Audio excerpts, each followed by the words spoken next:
சிற்றம்பலம்.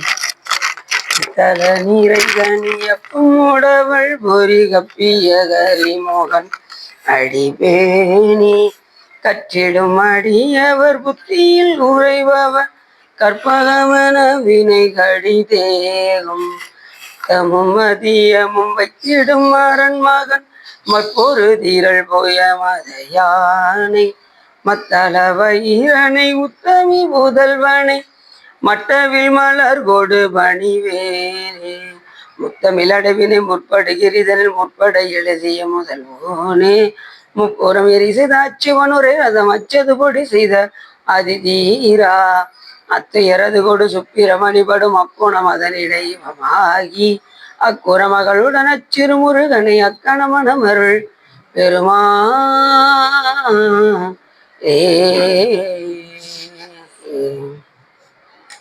எந்தாயும் எனக்கருள் தந்தையும் நீ சிந்தாகுலமானவை தீத்தனையாள் கந்தா கதிர்வேலவனே உமையாள் மைந்தா குமரா மறைநாயகனே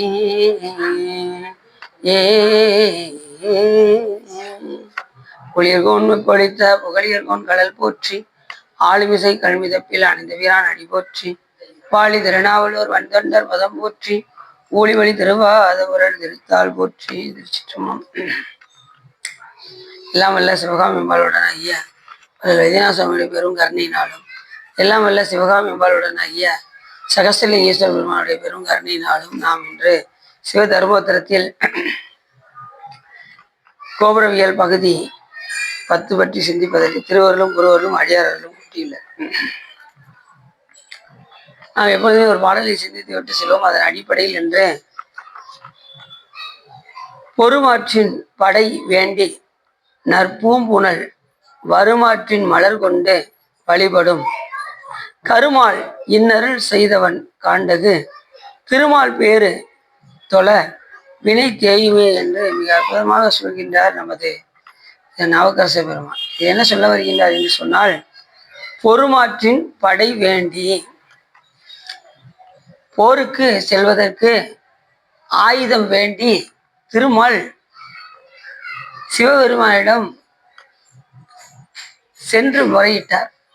எது வேண்டும் என்றால் படை என்றால் ஆயுதம் அர்த்தம். அவருக்கு என்ன படை தேவைப்பட்டது என்றால் சக்கராயுதம் தேவைப்பட்டது.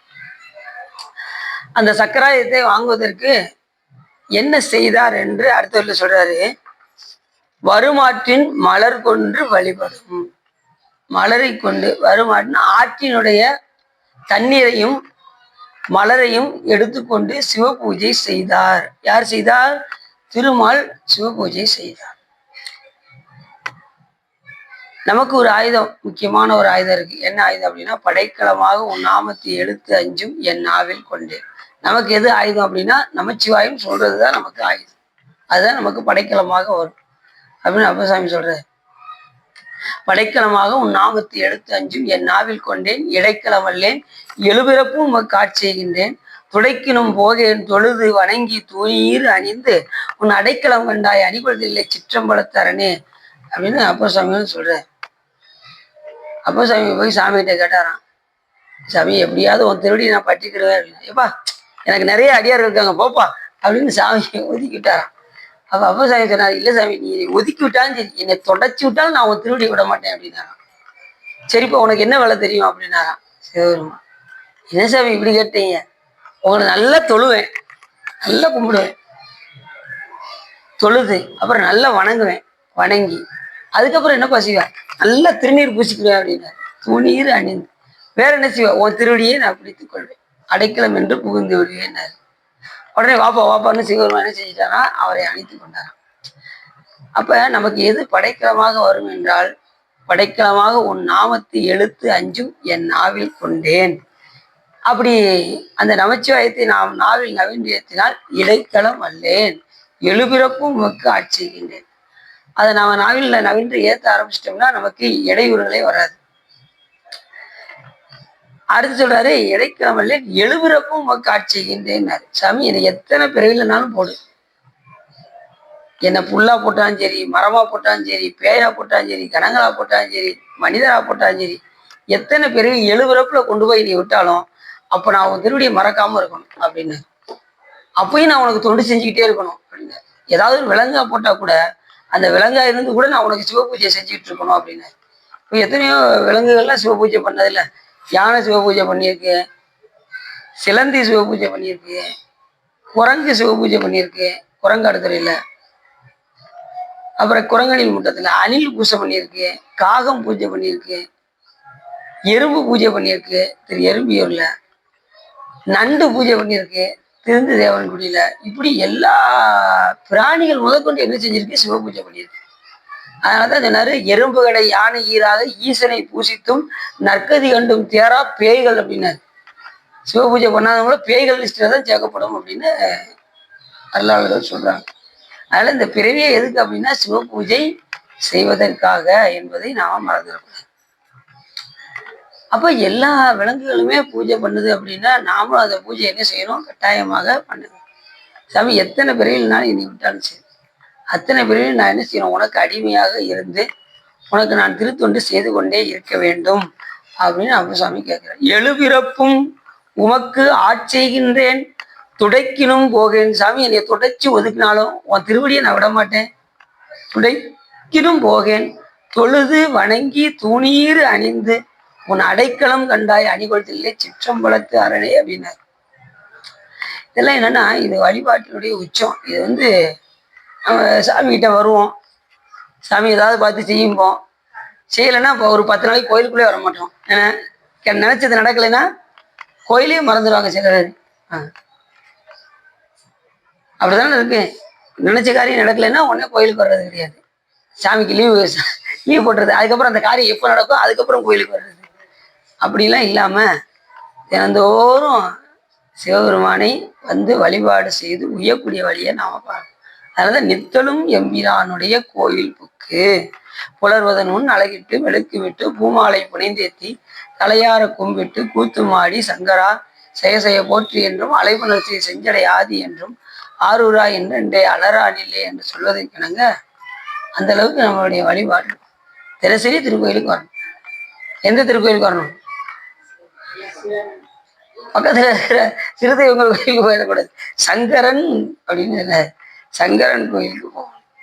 சங்கரா செய்ய போற்றி என்று அங்க சிவன் கோயிலுக்கு போய் அந்த சாமியை பார்த்து சங்கரா செய்ய போற்றி என்று பாடிட்டு வரணும்னு. சும்மா போயிட்டு வரக்கூடாது, பாடிட்டு வரணும். அதுதான் சிறப்பு. சிவபெருமான் அந்த உயிர் தன்னை பாடாதான்னு ஏங்குவார் சாமி. வந்தது நம்ம பாட்டு உம்முன்னு போயிட்டோம்னு வச்சுக்கோங்க, என்ன இருக்கு அதுல சொல்லுங்க பார்ப்போம். அதனால நம்ம இறைவனை முடிந்த அளவுக்கு போற்றி பாட வேண்டும். இந்த பிறவியே அதுக்கு தான். அவரை அர்ச்சிக்கத்தான் இந்த பிறவி, அவரை வாழ்த்ததான் இந்த பிறவி.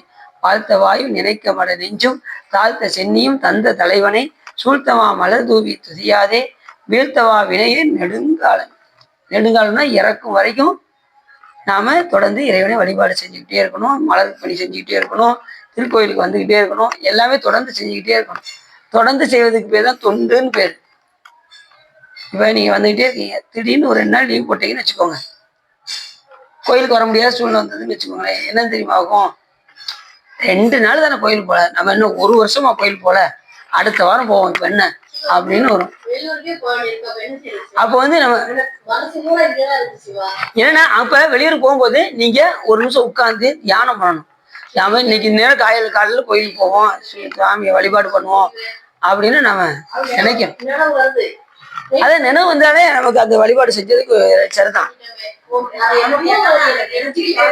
இல்ல அத வர முடியாது. இந்த நேரத்துல சுவாமி திருக்கோயிலுக்கு போவோம், உள்ள போவோம், வழிபாடு பண்ணுவோம் அப்படின்னு வர முடியாத பட்சத்துல சுவாமியை உட்காந்து தியானம் பண்ணணும். இந்த நேரத்துல இப்படி கோயிலுக்குள்ள போவோம், சுவாமி தரிசனம் பண்ணோம், அம்பாளை தரிசனம் பண்றோம், உள்ள 63 நாயன்மார்களை பார்த்தோம், அப்படியே உள்ள வந்தோம், சண்டீஸ்வர நாயனரை பார்த்தோம். இந்த மாதிரி தியானம் பண்ணிட்டாலே நம்ம அந்த கோயிலுக்கு போன பலன்னா சுவாமி கொடுத்துருவாரு. ஆனா நமக்கு நிலைமை என்னன்னா அந்த நேரத்தில் அதை நினைக்கணும். அதுதான் ரொம்ப முக்கியம். வர முடியாத பட்சத்துல வெளியூருக்கு போனா நம்ம வருவது போல் பாவிக்க வேண்டும். பாவிக்கலைன்னா அந்த புண்ணியம் போயிடும்.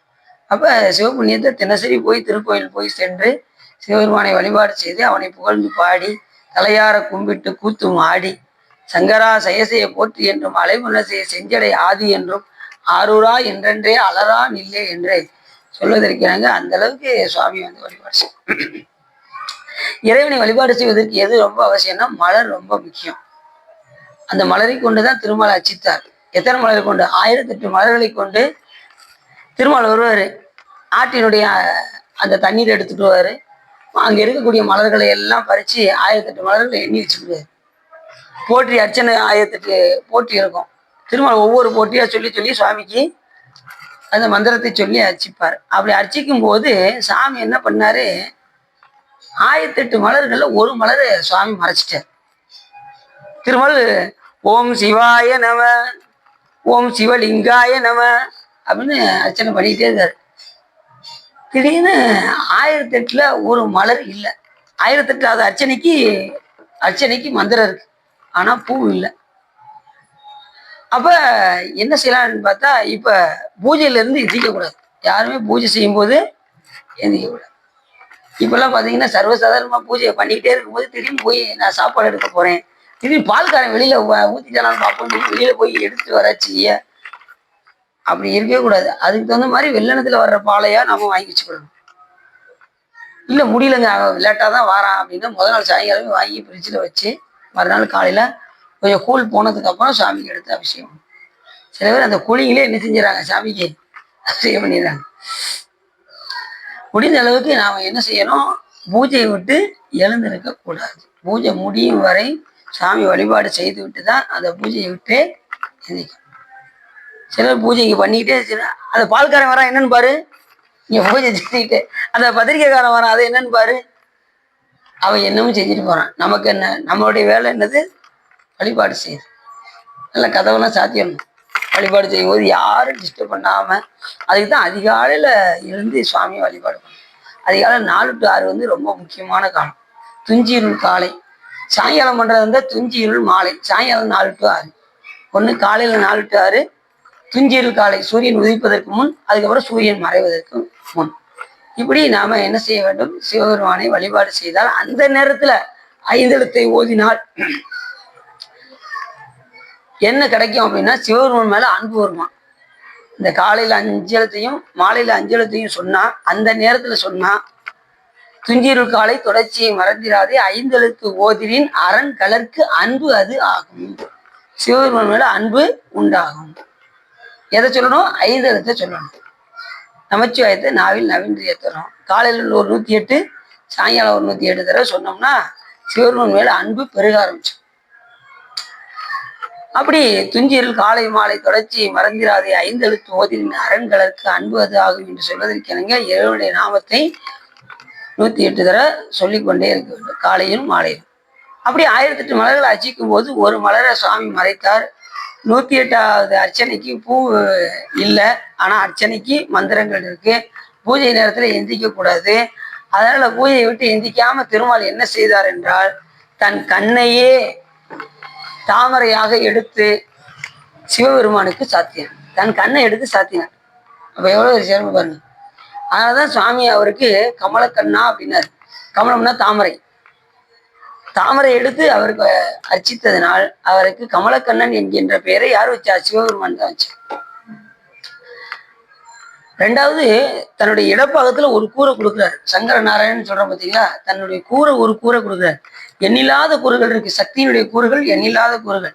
சக்தி ஒன்றுதான், அதனுடைய காரியங்கள் பலவாக இருக்கும்.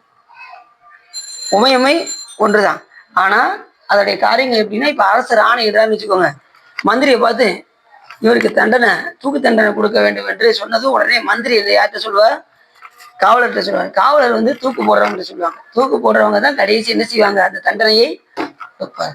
அப்படி எண்ணில்லாத கூறுகள்ல ஒரு கூறு, சக்தியில் எண்ணில்லாத சக்திகள் இருக்காங்கல்ல, அதுல ஒரு கூறு யாருன்னா திருமால்.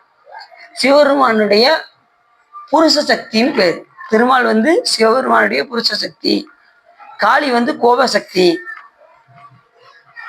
உமையம்மை வந்து அருள் சக்தி, துர்க்கை வந்து போர் சக்தி. இப்படி 4 வகை சக்திகள்ல திருமால் வந்து புருஷ சக்தி. அதனாலதான் புருட தத்துவத்துல அவர் இருப்பார். அதனால புருஷோத்தமன் பேரு. திருமாலுக்கு என்ன பேரு, புருஷோத்தமன். வாங்க சொல்ல.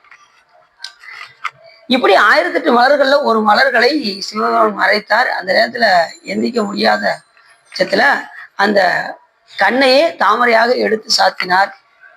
உடனே சாமி என்ன பண்ணாரு, அவரை கமலக்கண்ணா என்று அழைத்து, உனக்கு என்ன வேண்டும் என்று சுவாமி கேட்டார். அப்படி கேட்டதுமே இவர் என்ன செஞ்சிருக்கணும், திருமால் பெருமானே உங்களுடைய திருவடிதான் எனக்கு வேண்டும்னு கேட்டிருந்தாருன்னா அப்பயே மோட்சம் அடைஞ்சிருக்கலாம். ஆனா என்ன கேட்டாரு அப்படின்னா, நீங்க வச்சிருக்க சக்கராயுதம் எனக்கு வேணும் அப்படின்னு கேட்டார். 1008 மலர்களை அச்சித்து பலனை வேண்டி கேட்டார்.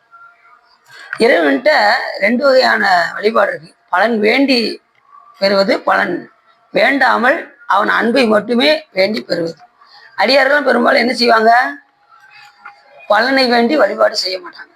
மறைக்குதா இது இதுல தெளிவதா இருக்கா? அப்படி இருக்கிற மாதிரி சொல்லுங்க. நேரம் செல்போன் யார அப்படியா? சரி சரி.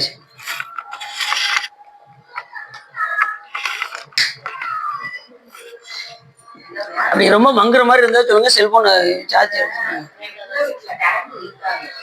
அப்படியா? சரி, உங்கள்கிட்ட செல்போன் இருக்கா? டச்சில் இருக்கா? யூனிவர்சல் இருக்கா? அது பண்ணி அது லைட் வெளிச்சு தரீங்க. அந்த சைலன்சர்ல போட்டீங்களா சார்? சைலன்சர்ல போட்டீங்க கொடுங்க. எனக்குள்ள வச்சா கொஞ்சம் தெளிவா தெரியும். இப்ப தெரியல பாருங்க.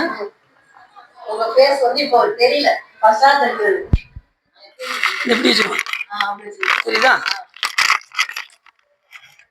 அப்படி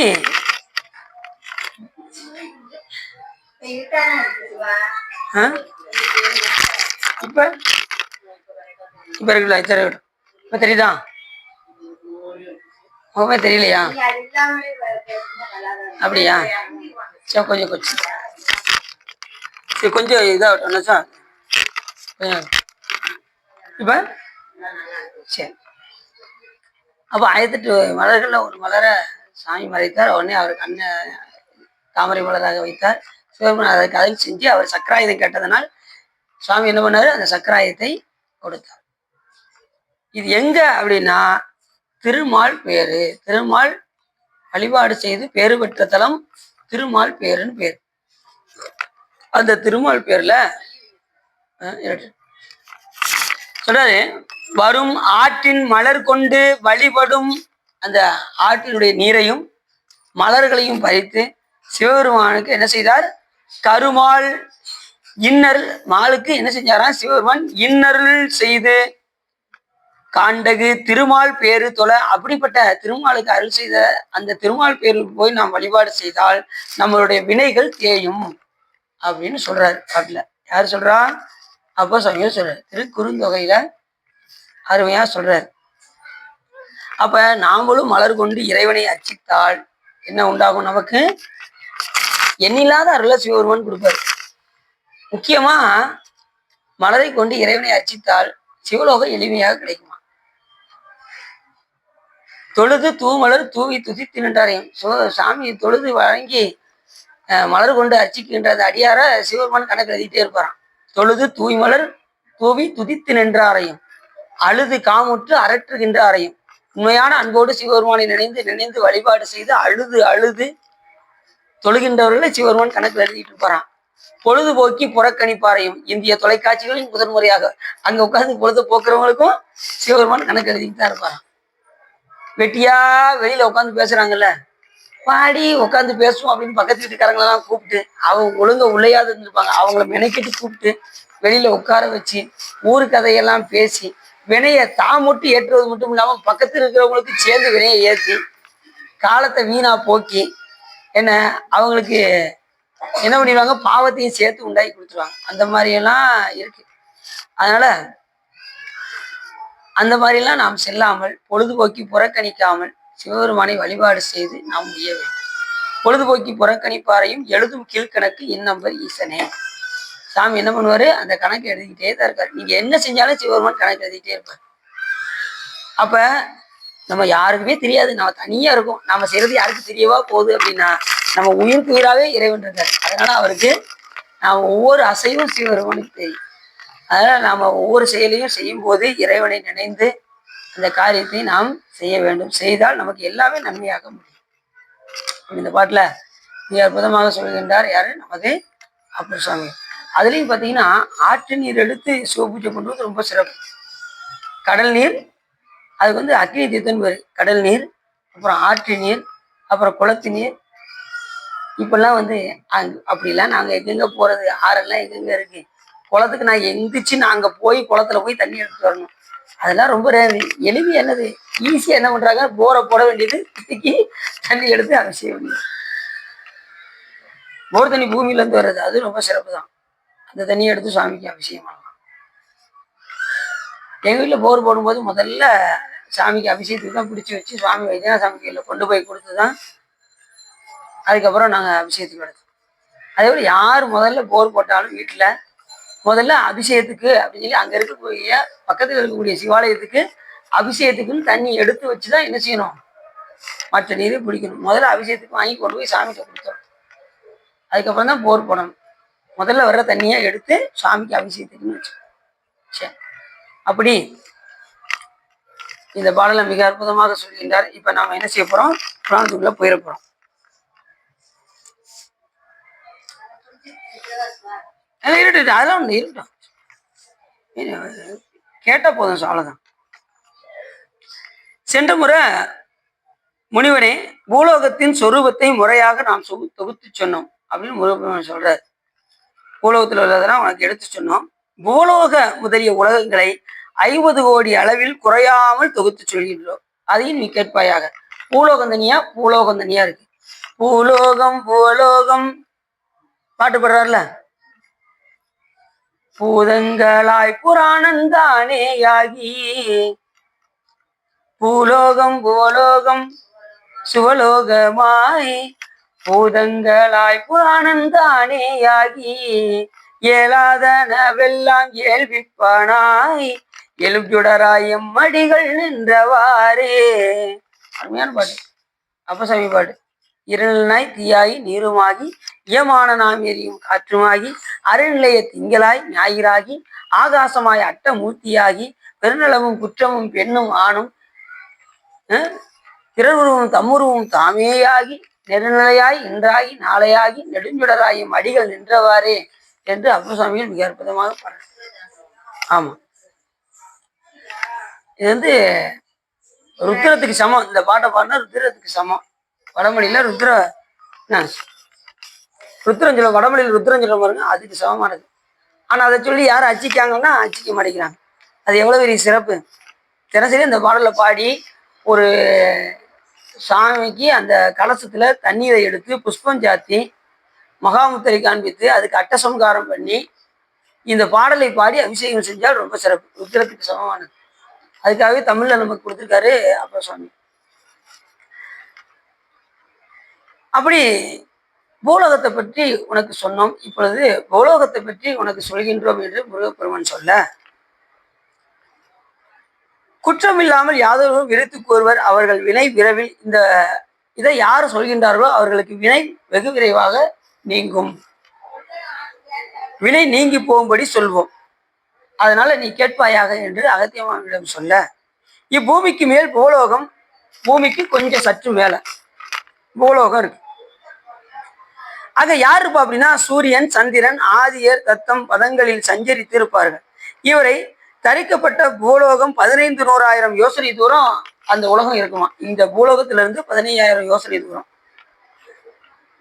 சூரியன் 10க்கு கீழாக 10 வாயுவும், அந்த சூரியனுக்கு கீழே 10 வாயுவும் 7 மேகங்களும் கூடி சஞ்சரிக்கும் வகையான விதனுவான், ரசேதகன், அக்னி பிரதேகன், செசனி, அவுத்தன், வஜ்ராங்கதன், வைத்யுதன், இறைவதன், சங்வர்தன், விசங்வர்தன் என்ற வாயுக்கள் 10 எது கீழே இருக்குமோ அந்த சூரியனுக்கு கீழே இருக்குமா. இந்த விதன்வான் என்னும் வாயு பூமிக்கு மேலே 10,000 யோசனை தூரம் சஞ்சரித்து அவுதிகளுக்கு பலன்களையும் உண்டாக்கி கழுகு முதலிய பறவைகள் பறப்பதற்கு இது ஆதாரமாக விளங்கும். கழுகு உயரத்தூரம் பறக்குது பார்த்தீங்களா, அதுக்கு எது உதவி செய்யுதுன்னா இந்த வாயு தான் உதவி செய்தான் கழுகு பறப்பதற்கு, ரொம்ப உயரத்துல பறப்பதற்கு. பிரதேசன் என்னும் வாயு அதற்கு மேலாக 10,000 யோசனை அளவாக சஞ்சரித்து விருஷங்களையும் பயிர்களையும் காலங்களுக்கு ஈடாக வேதனையும் பண்ணி முறிக்கும். இது வளர்வதற்கும் பயிர்கள் வளர்வதற்கும் அது முறிவதற்கும் இது ஆதாரமாக இருக்குமா இந்த பிரசேதன் என்கின்ற வாயு. அதே மாதிரி பார்த்தீங்கன்னா நம்ம உடம்புல 10 வாயுக்கள் இருக்கு. நம்ம உடம்புல 10 வாயுக்கள் இருக்கு. அந்த 10 வாயுக்கள்ல ஒண்ணு குறைஞ்சாலும் நம்ம பாடி டெட் ஆயிடும். சாமி பாருங்க, இறைவனுடைய கருணை நம்மள அந்த 10 வாயுக்களையும் கொடுத்து அதை கரெக்டா இயக்க செய்யறாரு சிவபெருமான். அது என்னென்ன வாயுன்னா பிராணன். பிராணன் தான் உயிர் காற்று.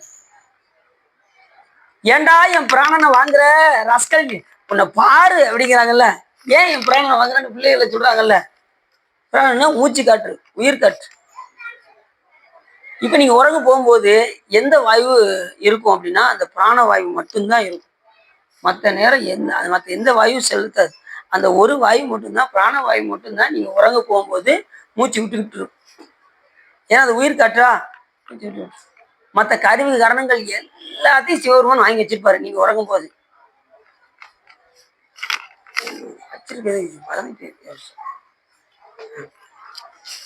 மற்ற வாயுகள் என்ன ஆகும், எல்லாத்தையும் சாமி மற்ற வாயுகளையும் வாங்கி வச்சிருப்பாரு. 36 தத்துவங்களையும் சாமி என்ன பண்ணிடுவாரு, 31 தத்துவம் நமக்கு கருவிகளாக வரும். அத்தனை தத்துவத்தையும் சாமி வாங்கி வச்சிருப்பாரு. காலையில் முழிக்கும் போதே அத்தனை தத்துவத்தையும் என்ன செஞ்சிருவாரு, ஒன்று ஒன்றா கொடுப்பாரு. அந்த கருவிகள் எல்லாம் கொடுக்கும்போது இப்படி நீங்க முழிச்சு பார்ப்பீங்க, நாம எங்க இருக்கோம், நம்ம மாமா வீட்டுல இருக்கோமா, நம்ம வீட்டுலதான் இருக்கோமா அப்படின்னு கொஞ்சம் நேரம் கழிச்சுதான் அந்த உணர்வே வரும். காலைல முழிக்கும் போதே நீங்க எங்க இருக்கீங்கன்னு உங்களுக்கே தெரியாது. கொஞ்ச நேரம் கழிச்சுதான் அந்த உணர்வே வரும். அப்ப நீங்க உறங்கும் போது உங்களுக்கு எந்த வாயு வளர்ச்சியும் பிராணவாயு தான் வளர்ச்சி. பிராணவாயு ரொம்ப முக்கியம். அந்த வாயு இல்லைன்னா ஒன்றும் செய்ய முடியாது. உயிர் காற்று. அது எதுக்கு, இந்த உயிரை செலுத்துவதற்கு மூச்சு உள்ளே இழுத்து இதயத்திலிருந்து இந்த காற்றை இழுத்து மூச்சை இழுத்து இந்த உடலை இயக்குவதற்கு பயன்படுவது இந்த பிராணவாயு. ரெண்டாவது அபானன்கிற ஒரு வாயு. அது கீழ்ப்பகுதியிலிருந்து அப்படியே மலம், சிறுநீர், கரு ஆகியவற்றை வெளியேற்றுவதற்கு இந்த வாயு பயன்படுது. அந்த வாயு இல்லைன்னா நம்ம என்ன செய்ய முடியாது, மலஞ்சாலம் கழிக்க முடியாது, சிறுநீர் போக முடியாது. எத்தனையோ பேருக்கு சிறுநீர் போகலன்னு போய் ஆஸ்பத்திரியில் போய் கம்ப்ளைண்ட் பண்ணிட்டு உட்காந்துட்டு இருக்காங்க. சிறுநீரில் கற்கள் அடைச்சி போக முடியாம எத்தனையோ பேர் இருக்காங்க.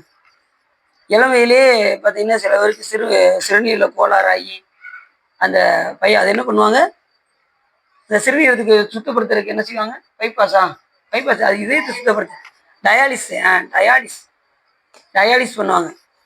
எனக்கு தெரிஞ்சு சென்னையில் ஒருத்தர் இருக்காரு, வயசு கம்மியான வயசு, கல்யாணம் முடிக்கிற வயசு, 9 வருஷமா கல்யாணம் முடிக்கிற வயசு. இப்போ 25 வயசுனா அப்போ அவர் இப்போ 10 வருஷமா பண்ணிக்கிட்டு இருக்காரு. அப்போ அவருக்கு 15 வயசுல இருந்து அந்த டயாலிஸ் பண்ணிக்கிட்டே இருக்காரு. ஆனால் இப்போ அவருக்கு சிறுநீர் கிடைச்சிருச்சு. ஏன்னா அப்போ இருந்து அந்த சிறுநீரை சுத்தப்படுத்தி அந்த இதில் பதிஞ்சு வச்சு, அப்போலோ ஹாஸ்பிட்டலில் பதிஞ்சு வச்சு அதுக்கு 7 லட்சமா எவ்வளோ கட்டியிருக்காங்க அந்த சிறுநீரத்தை வாங்கி பொறுத்துறதுக்கு. சில பேருக்கு பொருந்தினாதான் பொருந்தனாலும் சிரமம். அந்த சிறுநீர் பொருந்திருச்சுன்னா பிரச்சனை இல்லை. அதை 7 லட்சம் கட்டி அந்த சிறுநீரை பொருத்தி பார்ப்பாங்க, அது பொருந்திருச்சுன்னா ஓகே, அது அவனுக்கு இப்போ பொருந்திருச்சு, இப்போ நல்லா இருக்கான் பையன்.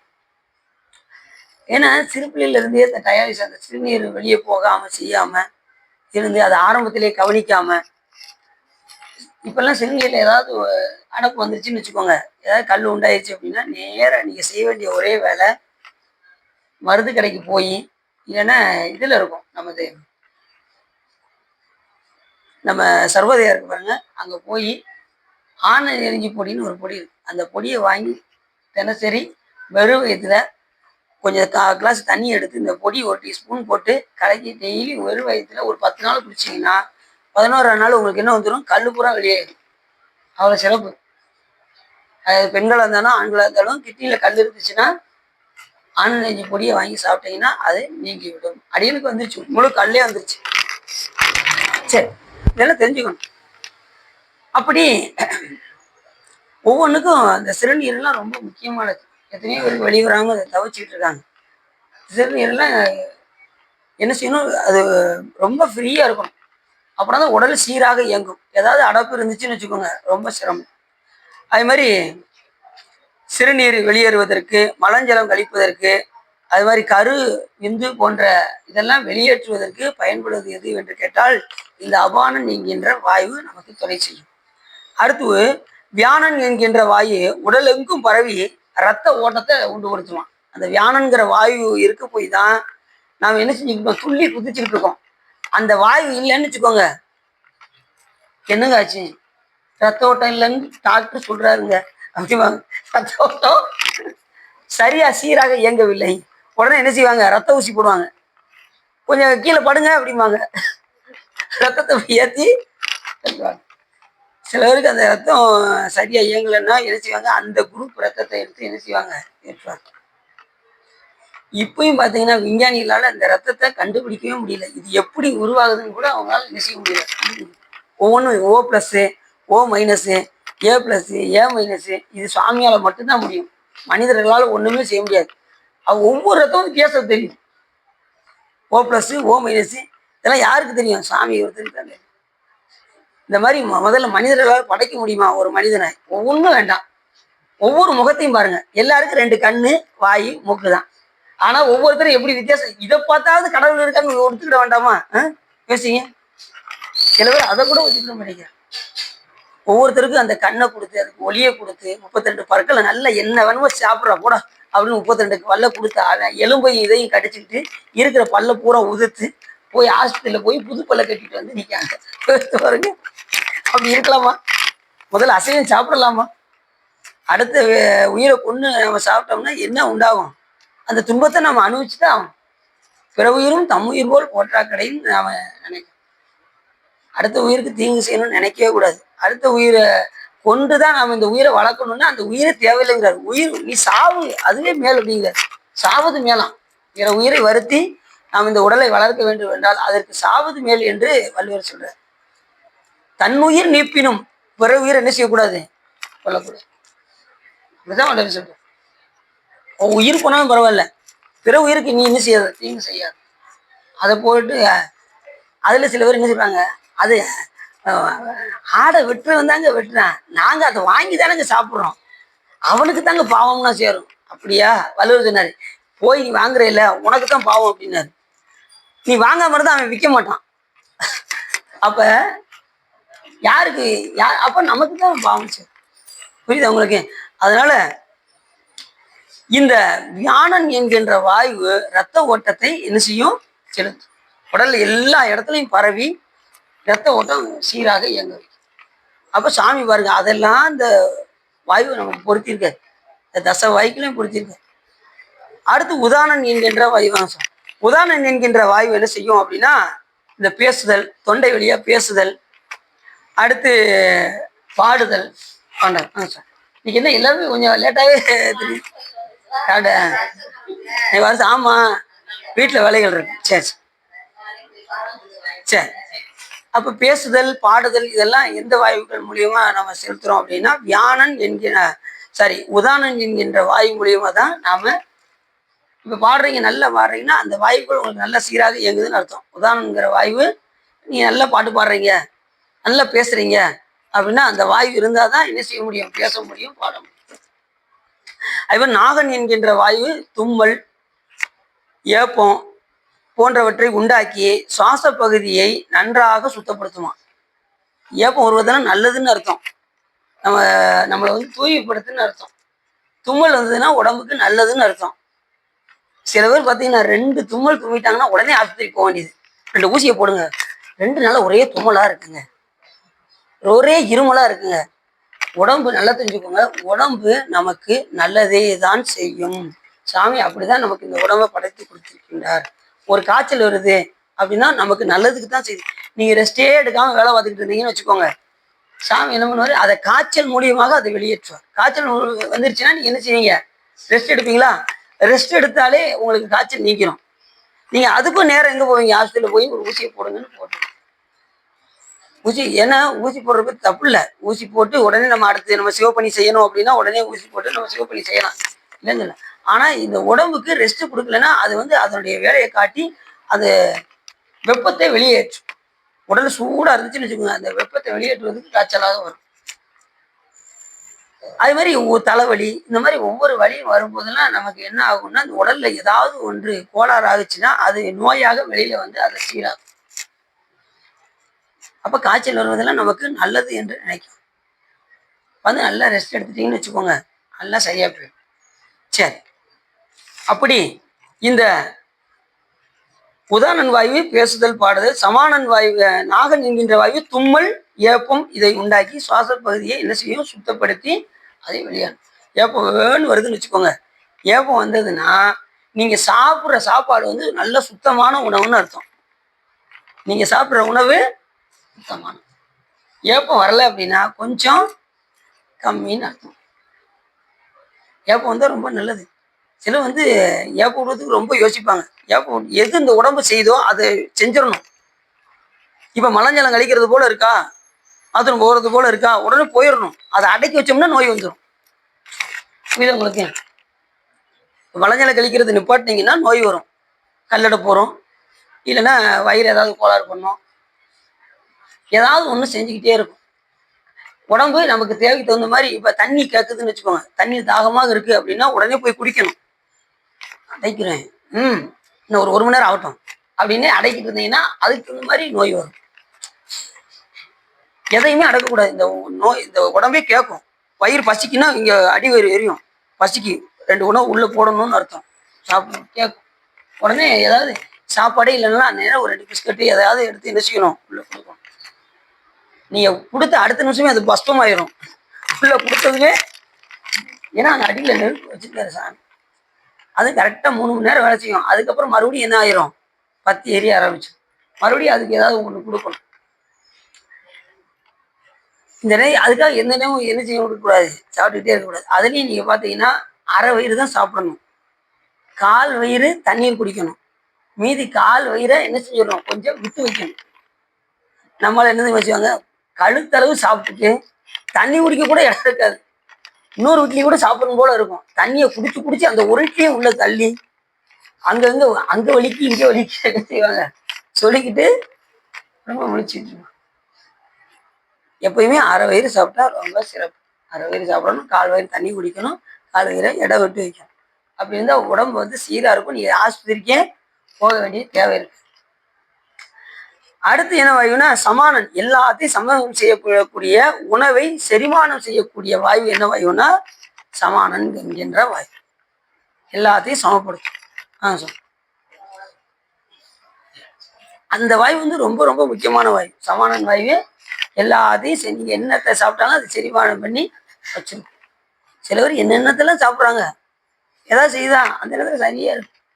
சில பேர் செரிமானம் ஆகிறதுக்கு என்ன செய்வாங்க, ஒரு சோடா வாங்கி குடிப்போம், இல்லைன்னா என்ன செய்வாங்க, அந்த என்னது இந்த வெத்தலையில் ஏதோ போடுவாங்கல்ல, என்னது பீடா, அது செரிமானம் ஆகிறதுக்கு எதையாவது ஒன்று பண்ணு, இல்லைன்னா இது செவனப்பு எதையாவது வாங்கி குடிச்சு அதை செரிமானம் ஆகணும். நீங்கள் அப்படி குடிக்கணும் கூட வேண்டியதில்லை, நீங்கள் சாப்பிட்டாலே செரிமானம் ஆகிறதுக்குன்னே இந்த வாயுவை சிவபெருமன் வச்சிருக்காரு. சமானன் என்கின்ற வாயுவை சிவபெருமன் வைத்துள்ளார். அடுத்து கூர்மன். கூர்மன் என்கின்ற வாயு என்னன்னா இமைத்தல், கண் விழிப்பு. இந்த கண்ணை இமைக்கிறோம் பாருங்க, இந்த இமைக்கிறது கூட சாமி இந்த வாயு வச்சு.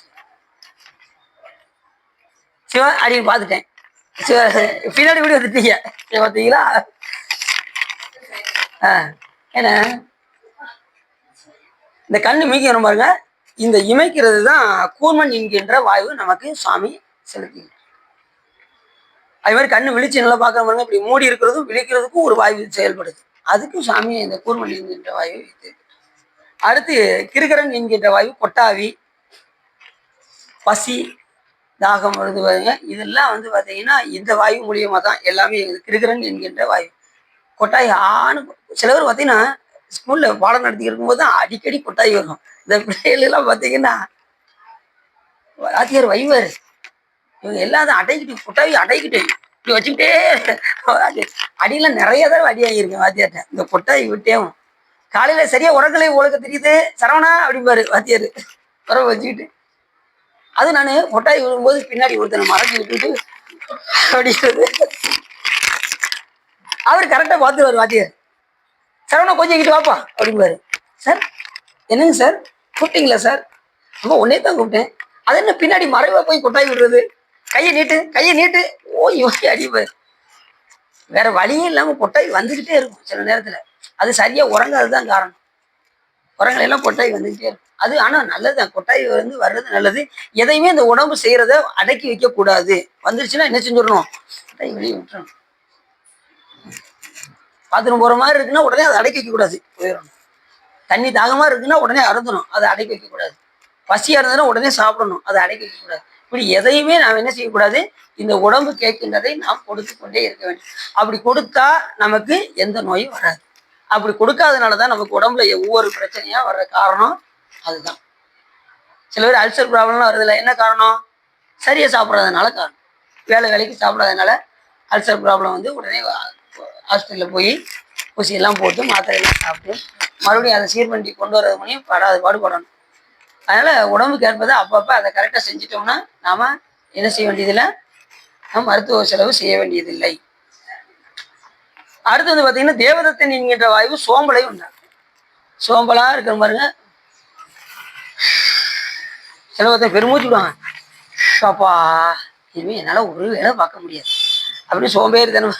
இந்த சோம்பலை உண்டாக்குற வாயு எதுன்னா இந்த தேவதத்தன் என்கின்ற வாயு. 10 வாயுக்கள், தச வாயு. தசம்னாலே 10 வாயு. கடைசி இருக்கக்கூடிய ஒரு வாயு என்ன வாயுன்னா தனஞ்சயன் என்கின்ற வாயு. இந்த வாயு இறந்த பிறகும் இருக்கும். இறந்து பாடியெல்லாம் கொண்டு போயிடுவாங்க, வச்சு எல்லாம் அழுது செஞ்சு வச்சு வண்டியிலெல்லாம் கொண்டு போய் அங்கே அடக்கம்லாம் பண்ணி எருவெல்லாம் வச்சு மூட்டி நெருப்பெல்லாம் வச்சாலும் அந்த வாயு உயிர் போகாம இருக்கும். மறுநாள் எந்திக்கும். அதான் மறுநாள் அந்த வெட்டியான் என்ன பண்ணுவான், அந்த வாயு எந்திக்கும், அந்த எலும்பு தூங்கி அப்படியே மேலே எந்திக்கும், அடிச்சு அடிச்சு அடிச்சு அடிச்சு அப்படியே இறக்கும்.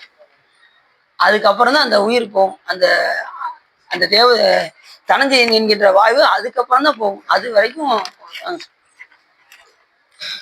உங்களுக்கு. அப்ப தனஞ்சயன் என்கின்ற வாயு மரணத்துக்கு பின்னாடியும் நீங்காமல் ஆன்மாவை வெளியேற்றும். இந்த உடம்புல இருந்து ஆன்மாவை வெளியேற்றுவது அந்த தனஞ்சயன் என்கின்ற வாயு. அதே போலதான் இப்ப இங்கேயும் சொல்றாரு, அக்னி பிரதேசன் எனும் வாயு 16,000 யோசனை அளவாக வியாபித்து மரங்களையும் பயிர்களையும் உலர்த்தி வீட்டையும் கட்டி சமுத்திர ஜலத்தினால் அதை சமர்ப்பிக்கும். இம்மூன்று வாயுக்களும் மேகங்களை பொருந்தாமல் தானே சஞ்சரிக்கும். முதல் சொன்னக்கூடிய 3 வாயுக்களும் ஒன்றும் மேகத்தை பார்க்காம சமுத்திரத்தோடு அதனுடைய ஜலத்திலே வந்து சமர்ப்பிக்கக்கூடிய 3 வாயு. ஒன்று விதன்வான் என்ற வாயும், பிரசேதன் என்கின்ற வாயும், அக்னி பிரசேதன் என்கின்ற 3 வாயுவும் சமுத்திரத்தோடு கூடியிருக்கும், மேகங்களை உண்டாக்காது. மற்ற வாயுக்கள் எல்லாம் மேகத்தோடு கூடி வந்து என்ன செய்யுமா, ஒவ்வொரு காரியத்தையும் செய்யும்.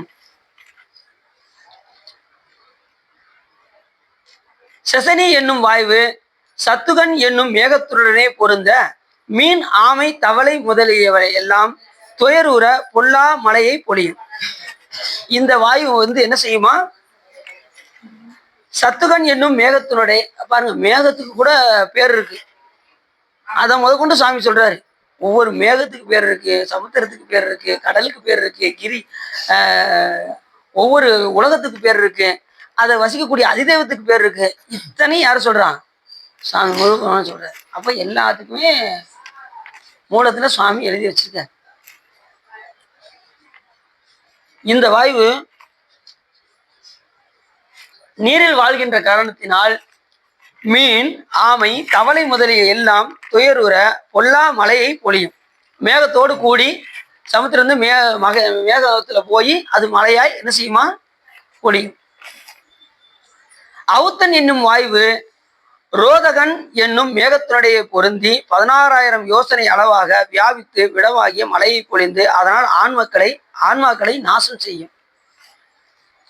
இந்த ரோதகன் என்னும் மேகத்தினுடைய இந்த அவுத்தன் என்கின்ற வாயு என்ன மேகம், ரோதகன் என்ற மேகத்தோடு பொருந்தி 16,000 யோசனை தூரம் மேல போய் வியாபித்து விடமாகிய மழையை பொழிந்து ஆன்மாக்களுக்கு நாசம் செய்யும். இதுதான் போய் என்ன செய்யுதான், மழையா பொழிஞ்சு இருக்கிறவங்களுக்கு பூரா நச்சு மலைங்கிறாங்கல்ல, அந்த மலை இதுதான் நம்மளை வந்து ரொம்ப பாடாப்படுத்துமா, ஆன்மாக்களை ரொம்ப தொல்லப்படுத்துவது இந்த வாயு தான். இந்த வாயு வந்து ரொம்ப முக்கியமான வாயு. அதே பார்த்தீங்கன்னா அந்த உயிர்கள் எல்லாம் எதுல வரும் அப்படின்னா, மலை வழியாகத்தான் எல்லா ஆன்மாக்களும் வந்து அந்த தாவர இலைகள் எல்லாம் போய் கலந்து, கிழங்கு வகையெல்லாம் போய் கலந்து, அதுக்கப்புறம் அந்த காய்கறி கிழங்குகளை முதல்ல தகப்பனார் உண்டு, அதுக்கப்புறம் தான் தாய் வயிற்றுல 10 மாசம் போய் இருக்கும். அதுக்கப்புறம் தான் இந்த உயிரானது என்ன உண்டாகும், கருப்பையிலிருந்து உண்டாகி வெளியே வரும். அதுக்கு முன்னாடி முதல்ல யார் வயிற்றுல இருக்கும், தகப்பனாருடைய வயிற்றில். அதனாலதான் அப்பசாமி முதல்ல அப்பன் நீ என்று பாடினார். மற்ற எல்லாருமே அம்மையே அப்பான்னு பாடினார்கள்.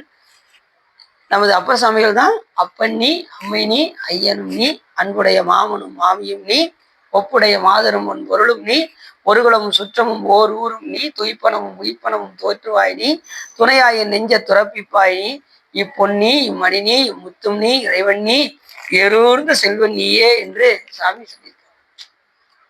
அப்ப சாமி எப்படியெல்லாம் நமக்கு துணை செய்யறாரு பாருங்க. இந்த ஆன்மாக்களை எப்படி கொண்டு வர்றாரு பாருங்க. இல்லாத ஆன்மாக்கள், எண்ண முடியாத அளவுக்கு ஆன்மாக்கள். இப்ப இன்னும் முக்தி அடைய காதுகின்ற ஆன்மாக்கள் எண்ணிலே ஆன்மாக்கள், முக்தி அடைந்த ஆன்மாக்கள் எண்ணிலே ஆன்மாக்கள், இன்னும் பிறவிக்கே வராத ஆன்மாக்கள் எண்ணிலே ஆன்மாக்கள், இப்ப இருக்கின்ற ஆன்மாக்கள் எண்ணிலே ஆன்மாக்கள். இப்படி எண்ணவே முடியாத அளவுக்கு உயிர்கள் இருக்கின்றன.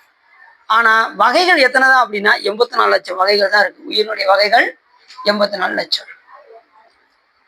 அதுலயும் மானிட பிறவி கிடைப்பது ரொம்ப ரொம்ப அதிசயம். மானிட பிறவி கிடைச்சும் சிவபெருமான வழிபாடு செய்யலைன்னா அதை விட கொடுமை வேற எதுவும் கிடையாது. கிடைச்சதை பயன்படுத்தலைன்னா பிறவியானது வீணாக ஆகிவிடும். நமக்கு சாமி இங்க வரும்போதே எல்லாம் எழுதி வச்சுதான் அனுப்புவாரு. என்னன்னு கேட்கீங்களா? பேர் இலவு பிணி சாக்காடு இவை மூன்றும் கருவியில் பட்டது, கருவாய்ப்பட்டது. செல்போன்ல சிம் கார்டை போட்டாச்சு.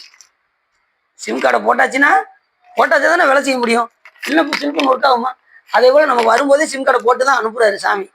கடவுளே எழுதிதான் அனுப்புறாரு. இத்தனை தேதி போறப்பா, ஒழுங்கா போய் வீணா காலத்தை போக்காம ஒழுங்கா வழிபாடு செஞ்சுட்டு வான்னு அனுப்புனா, ஒரு நம்ம செஞ்சிருக்க எண்ணில்லாத வினைகள்ல 1000 கோடி வினையை வச்சிருக்கோம்னு வச்சுக்கோங்க. ஒரு 100 வினையை நீ 1000 கோடிலாம் அனுபவிச்சுன்னா தாங்க மாட்டேன். ஒரு 100 வினையை போய் அனுபவிச்சுட்டு வான்னு சொல்லி கொடுத்தா, நம்ம 100 கொண்டு வந்து மறுபடியும் லட்சமா கொண்டு போய் அவர்கிட்ட கொண்டு போய் கொடுத்தா சாமி என்ன பண்ணுவாரு சொல்லுங்க பாப்போம்.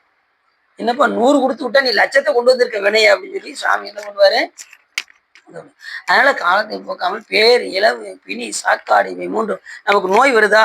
எதனால வருது? நாம் செய்கின்ற வினையினால. பேர் இலவு, சீக்கிரம் ஒருத்தங்க இறந்து போறாங்கன்னு வச்சுக்கோங்க. என்ன காரணம்? அவன் வாழ்நாள் இவ்வளவுதான் அப்படின்னு சாமி எழுதி வச்சிருப்பாரு. அதுக்கு மேல வாழ முடியாது. இங்க சிவபெருமானுடைய கட்டளைப்படிதான் இந்த ஆன்மாக்கள் இங்கே செயல்படும். அவர் அனுமதி இல்லாம கொஞ்ச நாள் கூட நம்ம இங்க இருக்க முடியாது. அவர் அனுமதி இத்தனை வயசு வரைக்கும் தான் இருக்க முடியும்னா அது வரைக்கும் தான் இருக்க முடியும். அதுக்கு மேல ஒரு துளி கூட நாம இங்க இருக்க முடியாது. அப்ப கிடைக்கின்ற இந்த காலத்தை நாம என்ன செய்யணும்? இறைவனுக்காக பயன்படுத்த வேண்டும். காலம் கிடைக்கும் போதெல்லாம் இறைவனை வழிபாடு செஞ்சுக்கிட்டே இருக்கும். நம்ம குடும்பத்துல 1000 சூழ்நிலைகள் இருக்கட்டும், அதோட சேர்ந்து சிவபெருமான வழிபாடு பண்ணும். என்னையிலையும் நின்றாலும் எக்கோலம் கொண்டாலும் மன்னிய சீர் சங்கரந்தால் மறக்காம இருக்கும். அந்த நிலையிலையும் சாமி வழிபாடு பண்ணணும். அதுதான் இருக்கும். புரியுதா? இங்க இருக்கும்போது என்ன செய்யணும்? வினை ஒத்து இருக்கணும்.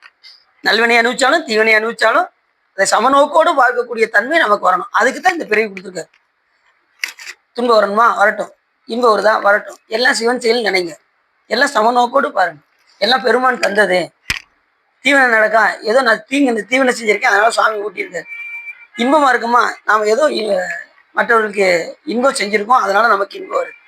எல்லாம் பெருமான் திருவருள் நினைச்சிட்டோம்னா சாமி என்ன பண்ணுவாரு? அந்த வினை ஒத்து போயிருச்சுன்னா இருவினை ஒப்பு நமக்கு உயிர்களுக்கு வந்துடும். அதுக்கப்புறம் பிறவி கட்டாயிரும். இந்த இருவினை ஒப்பு வந்துருச்சுன்னா மலபரிபாகம், சத்திரிபாதம், ஞானம், மோட்சம்னு வரிசையே வந்துடும். அதுக்கு அடிப்படை இருவினை ஒப்பு. இதை மாணிக்கவாச பெருமான் அழகா சொல்றாரு. பிணைக்கில்லாத பெருந்துரை பெருமான் உன் நாமங்கள் பேசுவாருக்கு எனக்கில்லாததோர் இன்பமே வரும் துன்பமே துடைத்து எம்பிரான் உனக்கில்லாததோர் வித்து மேல் விளையாமல் என் வினை ஒத்த பின். என் வினை ஒத்த பின் அதுக்கப்புறம் என்ன ஒன்று வந்துடும்? இரவு வந்துருச்சுன்னா சிவருமானுடைய எண்ணில்லாத காட்சிகள் நமக்கு கிடைக்க ஆரம்பிச்சிடும். கணக்கில்லா திருக்கோலம் நீ வந்து காட்டினாய் கழுக்குன்றிலே அப்படின்னு சொல்லலை. சொன்னது யாரு? மாணிக்கவாச பெருமான் சொல்லியிருக்கு. அப்ப நம்ம வினை என்ன ஆகணும்? ஒத்து போகிறது போல் நாம் நினைக்க வேண்டும். எந்த வினை வந்தாலும் சாமியோட திருவருள் என்று நினைந்தால் நமக்கு நல்வினையோ தீவினையோ எல்லாம் பெருமான் தர வந்ததுன்னு நினைச்சிட்டோம்னா நமக்கு என்ன வந்துடும்? ஞானம் எளிமையாக வந்துவிடும். இருவினை ஒப்பு ஒண்ணு வந்துருச்சுன்னா போதும், மற்றதெல்லாம் எல்லாம் தானா.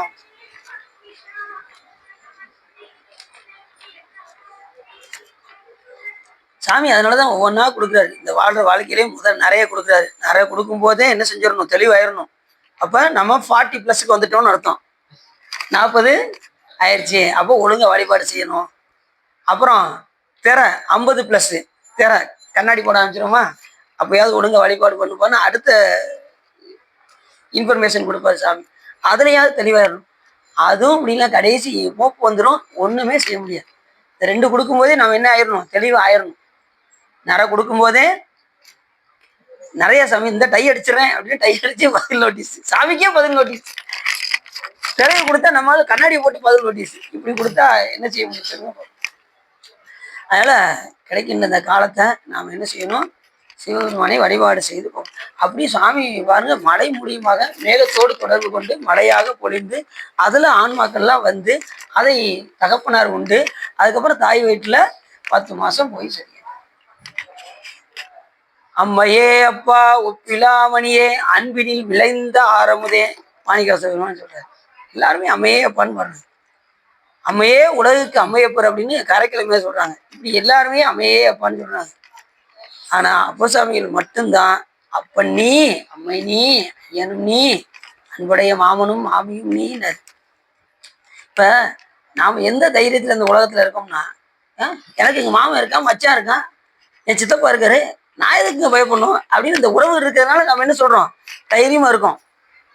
இந்த உறவுகள் ஒரு நாள் நம்மளை விட்டு கலண்டுரும், அது வேற விஷயம். 2வது பணம் இருந்தா வரும், இல்லைன்னா வராது. ஆனா இதை வச்சுக்கிட்டு நாம என்ன செய்யறோம், பில்டப் பண்ணிக்கிட்டு இருக்கோம். எனக்கு எங்க மாமன் இருக்காயா, மச்சா இருக்காயா அப்படின்னு. ஆனா உண்மையிலேயே மாமன் தாய், இது அத்தை, மாமன், அப்பன், அம்மை எல்லா உறவும் யாருதான், சிவபெருமான் தான் எல்லா உறவும்.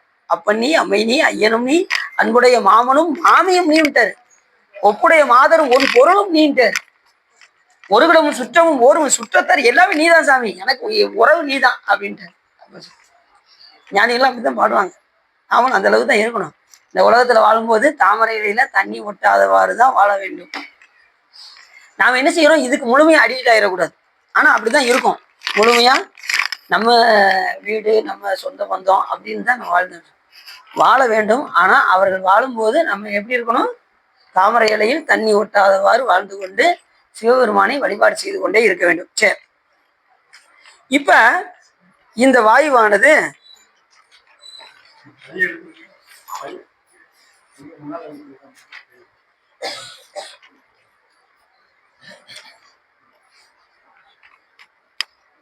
இந்த அவுத்தன் என்கின்ற வாயு தான் மழையாக பொழிந்து ஆன்மாக்களை செய்யும்.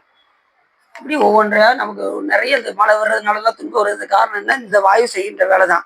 அது மாதிரி வஜ்ராங்கன் என்கின்ற வாயு உபலகன் என்னும் மேகத்தை பொருந்தி ரத்தம், ஆலங்கட்டி, கற்கள் இவற்றை பொழியும்.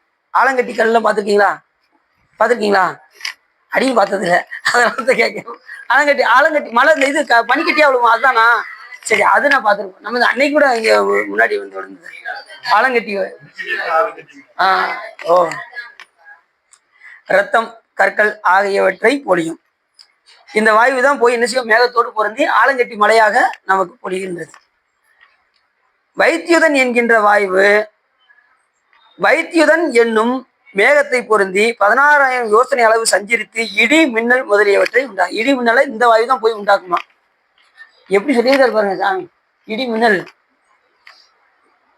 மின்னல் எல்லாம் பார்க்கும்போதெல்லாம் நம்ம என்ன நினைக்கிறோம்னா, இந்த மின்னல் வந்து இப்படி இப்போது பறந்து போதில்லை, அதை சாமியுடைய ஜடாமுடிய நினைக்கணுமா. மின்னல்ல பார்க்கும்போது ஜடாமுடியா ஞானிகள் முழுவதுமே எதை பார்த்தாலும் சிவமா பார்ப்பாங்க. அது மாதிரி சூரியன் சஞ்சரிக்கு பாருங்க, காலைல உதிக்கும் போது சிவருமாடைய செஞ்சடையா பார்க்கணும் அப்படின்னு காரைக்கிழமையார் சொல்றாங்க. சூரியனை சிவமாகவும் அதனுடைய கதிர்களை வந்து சடாமுடியமாக பார்க்க வேண்டும் என்று அம்மையார் சொல்றாங்க. அந்த செக்கச்சவேன்னு உதிக்கிட்டு பாருங்க, அந்த உதிக்கிற அந்த இதை சுவாமியுடைய செஞ்சடை போல் விளங்குகின்றது அப்படின்னு அம்மையார் அற்புதத்துக்கு வந்ததில பாடுறாங்க. அப்படி புட்டிவதன் என்னும் மேகத்தை பொருந்தி 16,000 யோசனை அளவு சஞ்சரித்து ஆன்மாக்களுக்கு உபயோகமாக உள்ள நல்ல மலையாக பொழியும். இந்த இறைவதன் என்கின்ற வாயு வந்து புட்டிவதன் என்கின்ற மேகத்துல போய் தொடர்பு கொண்டு அங்கிருந்து நமக்கு நல்ல மலையாக பொழிய செய்வது இந்த இறைவதன் என்கின்ற வாயு அப்படிங்கிற. சங்குவாதன் என்னும் வாயு விரோதம் என்னும் மேகத்தை பொருந்தி 16,000 யோசனை அளவு வியாபித்து வியாதியை உண்டாக்குகின்ற ஜலத்தை பொழியும். இப்ப தும்மல், சளி இதெல்லாம் பிடிக்குதுன்னா எந்த வாயுன்னா இந்த விரோதம் என்னும் மேகத்தை பொழிந்து அதுல இருந்து வரக்கூடிய மழை தான் நமக்கு என்ன உண்டாக்குமா, நமக்கு உடம்புல இந்த சளி பிடிக்கிறது இதெல்லாம் வந்து அந்த வாயுக்கள் மூலியமாக தான் நமக்கு இந்த நோய் வருதான். இந்த வியாதியை உண்டாக்குகின்ற ஜலத்தை பொழிகின்றதான்.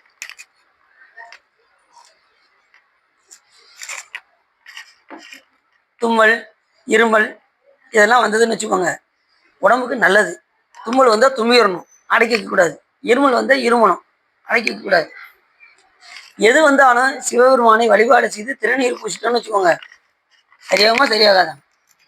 தும்மல் இருமல் தொடர்ந்த போதினும் வெம்மை நரகம் விளைந்த போதினும் இம்மை வினை அடத்து எய்தும் போதினும் அம்மையினும் துணை அஞ்செழுத்துமே. யாரு சாரா? ஞானசம்பந்த பெருமான் வர்ற சாமி. தும்மல் வந்தாலும் பரவாயில்ல, இருமல் வந்தாலும் பரவாயில்ல, எது வந்தாலும் பரவாயில்ல, இம்மை வினையடத்து எய்தும் போது எந்த வினையினால எனக்கு எந்த துன்பம் வந்தாலும் பரவாயில்ல, எனக்கு துணையாக இருப்பது அம்மையினும் துணை அஞ்செழுத்துமே. நமச்சிவாயத்தை சொல்லி தப்பிச்சுக்கலாம். தும்மல் இருமல் தொடர்ந்த பொழுதிலும் வெம்மை வினை அடுத்து எய்தும் பொழுதிலும் எத்தனை வினைகள் வந்து. அதனால அம்மையார் சொன்னாங்க, இடர் களையாரேனும் எமக்கு இறங்காரேனும் படரும் நெறிமணியாரேனும் சுடர்வருவில் என்பரா கோலத்து எரியாடும் எம்மானார்க்கு அன்பு அறாது என் நெஞ்சு அவருக்கு அப்படின்னா. என் நெஞ்சம் முழுவதும் உனக்கு தான் சார்.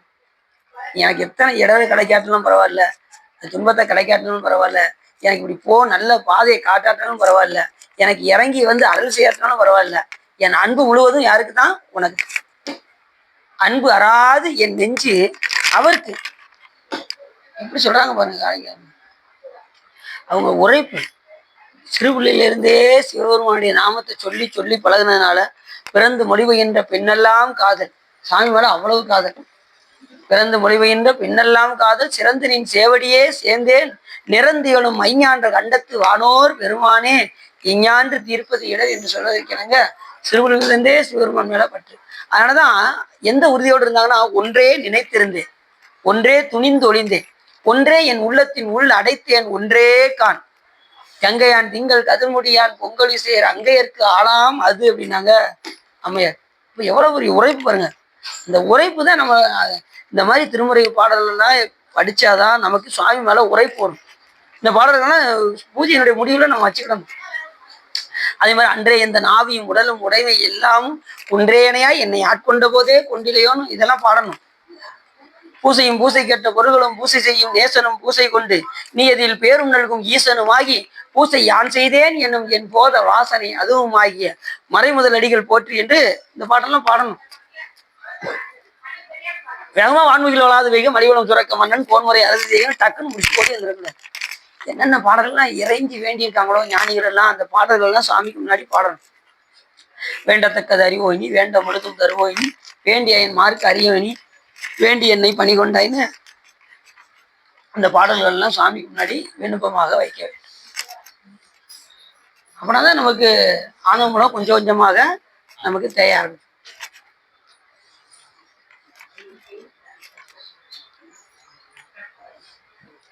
விசக்வாதன் என்கின்ற வாயு குரோதம் என்னும் மேகத்தை பொருந்தி 16,000 யோசனை அளவு சஞ்சரித்து ஆன்மாக்களுக்கு யுத்தத்தாலும் வியாதிகளாலும் சஞ்சரிக்கிற மலையாக புரியும். அதுவே வந்து நமக்கு துன்பத்தை தர்ற மாதிரி மலையெல்லாம் வந்து சேருமா. எந்த வாயுனால? விசக்வாதன் என்கின்ற வாயுனால. ஆக வாயுகள் 10, மேகம் 7 பூமிக்கு மேலே ஒன்றுக்கொண்டு 16,000 யோசனை அளவாக மேன்மேல் சூரிய பதம் அளவாக சஞ்சரிக்கும். இதுவெல்லாம் போய் சூரியத்துல போய் சஞ்சரிக்கும். அம்மேகம் மலையும் ஒவ்வொரு மேகத்தையும் 30,000 கோடி மேகம் சூழ்ந்து சேவித்து இருக்கும். சூரியனை சுற்றி எத்தனை 30,000 மேகங்கள் சூழ்ந்து சஞ்சரிச்சுக்கிட்டே இருக்குமா சூரியனை சுற்றி. இந்த விதன்வான் முதலிய 9 வாயுக்கள் பதத்திலும் அடைவே இருப்பார்கள். யாவரெனில் சித்தர்களும் சத்த மாதர்களும்.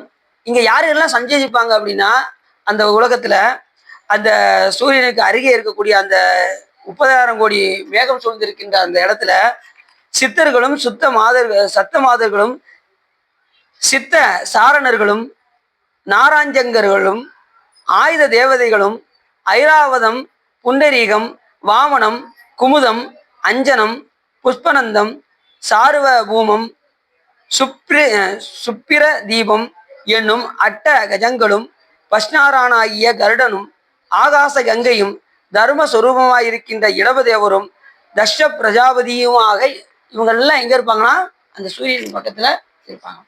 அங்க வந்து சஞ்சரிப்பாங்க. அவங்களுக்கு தனித்தனி உலகம் இருக்கு. ஒவ்வொருத்தருக்கும் தனித்தனி உலகம். 10ஆம் வாயுவாகிய விசக்பதன் ஆதித்தர் 12. இந்த 10வது வாயுல தான் சூரியர்கள் 12, உருத்தர்கள் 11, வசுக்கள் 8, அஸ்வினி தேவர்கள் 2. அவங்க எல்லாம் எங்க செஞ்சிருப்பாங்கன்னா அதுக்கு பக்கத்துல. ஆதித்தர்கள் 12, வைகர்த்தனன் விபச்சனன். அந்த 12 பேரை கொண்டு சொல்லியிருக்காரு பாருங்க முருகப்பெருமான். அந்த நம்ம ஏற்கனவே படிச்சிருக்கோம்ல. சூரியர்கள் 12,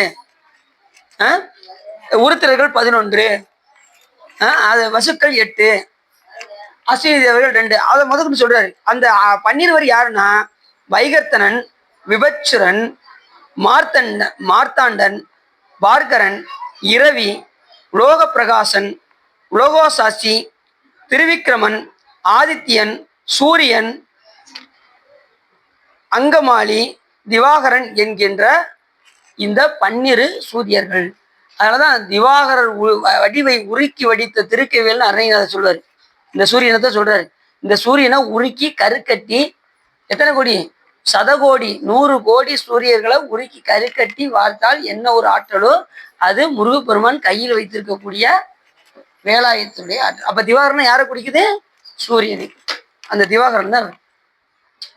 அப்ப சாமி பாருங்க, ஒவ்வொன்றையும் அதனுடைய கட்டுப்பாட்டுக்குள் வைத்து ஒவ்வொருத்தருக்கு தனி உலகங்கள் கொடுத்து இவங்களுக்கு அதுக்குரிய அதிதெய்வத்தை கொடுத்து அவர்களை எல்லாம் சஞ்சரிக்க வைத்து அதெல்லாம் அவங்களாம் கேட்டுக்கிட்டது. இந்த மாதிரி வேணும் அப்படின்னு அந்தந்த உயிர்கள் கேட்டுக்கொண்டதற்கினாங்க அந்தந்த உலகத்தில் சிவபெருமான் கருணையோடு என்ன செய்யறாரு? அவர்களை வசிக்க வைக்கிறார். அதுதான் ரொம்ப சிறப்பு. உருத்திரர்கள் 11 பேர். மாதேவன், அரண், உருத்திரன், சங்கரன், நீலலோகிதன், ஈசானன், விசயன், வீமதேவன், பவோத்பவன், கபாலி, சௌமியன் என்கின்ற 11 உருத்திரர்கள். நல்லா தெரியுங்க. இப்ப 12 சூரியன் இருக்காங்கன்னா 12 பேரும் கிட்ட கிடையாது. அவங்களுக்கு 12 பேருக்கும் 12 கோடி பேர் அவங்களுக்கு என்ன செய்வாங்க? சிப்பந்திகளாக இருப்பார்கள். இப்போ 11 கோடி 11 உருத்திரர் அப்படின்னா 11 கோடி என்ன செய்வாங்க? உருத்திரர்கள் கூட அவர்களுக்கு சிப்பந்திகளாக இருப்பார்கள். இப்படி ஒவ்வொருத்தருக்கும் ஒரு ஒரு கோடி இருப்பாங்க. இவங்க எல்லாம் சேர்ந்துதான் 33 கோடி தேவர்கள் நம்ம சொல்றோம். உருத்திரர்கள் சூரியர்கள் 12, உருத்திரர்கள் 11, வசுக்கள் 8, அஸ்வினி தேவர்கள் 2, ஆக 33. 33 பேருக்கும் 1 கோடி சிற்பந்திகள் எல்லாம் சேர்த்து 30 முக்கோடி தேவர்கள். அடுத்து அட்ட வசுக்கள் ஆகவன. அந்த அட்ட வசுக்களையும் சொல்றாரு. அனலன், அனிலன், ஆவச்சைவன், சோமன், தரன், துருவன், பிரத்யூசன், பிரபாசன் என்ற இந்த அட்ட வசுக்கள் என்ன செய்வாங்களா? இருப்பாங்க. முற்கூறிய 10 வாயுவில் 100,000 யோசனை உயரத்தில் யாகமயமாய் இருக்கிற ஓர் ஆலியையும் 7 இசைமயமாய் இருக்கிற 7 பரிசுகளையும் நாகங்களான வடத்தையும் அருணான தேர்ப்பாகனையும் பெற்று அமிர்தத்தில். இந்த சூரியனுக்கு பாகன் யாருன்னா அருணன் என்கின்றவர் தான் சூரியனை இயக்கக்கூடிய தேரோட்டி. மறந்துடக்கூடாது. இத மாணிக்கவாச பெருமான் சொல்றாரு பாட்டுல. எந்த பாட்டு சொல்லுங்க பார்ப்போம். இந்த முதல் எடுத்தே சொல்லிட்டீங்க. அருணன் உடனே பள்ளி அடிச்சு. அருணன் இந்திரன் திசை அணுகினன் இருள் போய் அகன்றது உதயம் மலர் திருமுகத்தின் கருணையின் சூரியன் எளையள நயன கடிமலர் மலரம தன்னலம் கண்ணாம் திரை நிறைய அறுபதம் முரல்வன இவை ஓர் திருப்பெரும் தூரை ஊரை சிவபெருமானே அருள்நிதி தாரவரும் ஆனந்தமலையே அலைகடலே பள்ளி எழுந்தருளாயே.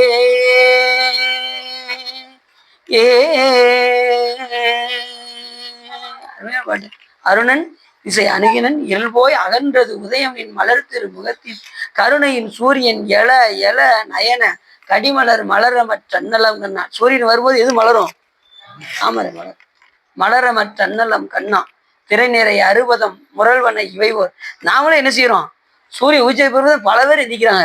ஏன் விடிஞ்சிருச்சாங்க பாருங்க அப்படிங்கிறாங்க. சிவபெருமானு முக்கியமான ஒரு இதை வச்சிருக்காரு, கால தத்துவம்னு பேரு. 36 தத்துவத்துல 5 தத்துவம் சிவபெருமானுடைய நேரடி கண்ட்ரோல். இந்த 31 நமக்கு கருவியாக வரும். அதுல முதல் தத்துவம் எது தெரியுமா உங்களுக்கு? கால தத்துவம். காலம் இல்லைன்னு வச்சுக்கோங்க, சாமி வந்ததுக்கு அப்புறம் இந்த காலமே சாமி தான் நிர்ணயிக்கிறாரு. அதனால அவர் கால ஆதிதன் பேரு. காலங்களையெல்லாம் கடந்தவர் சிவபெருமான். அதான் பல்லாண்டு என்னும் பதம் கடந்தானுக்கே பல்லாண்டு கொடுக்குது. எப்படி சொல்றாரு பாத்தீங்களா? காலம் இப்ப ஏன் இந்த கால தத்துவத்தை வைக்கிறாருன்னா, இப்ப நம்ம காலைல எந்திரிச்சதுமே என்ன விஷயம், மணி எத்தனைங்க தப்பமா கேட்க மாட்டோமா? காலை எந்திரிச்சதுமே என்ன செய்வோம், டைம் என்னங்க, அந்த அந்த இதை வச்சுதான் நீங்க எல்லாமே இயங்குறீங்க. அந்த மணியை வச்சுதான் இப்ப நம்மளே சொப்படி எத்தனை மணி நேரங்க? 6 to 7:30 6 to 7:30 நான் 6 நினைச்சேங்க அப்படிங்கிறாங்கல்ல. எல்லாத்துக்குமே இந்த காலம் தான், டைம் தான். டைம் ரொம்ப முக்கியம்.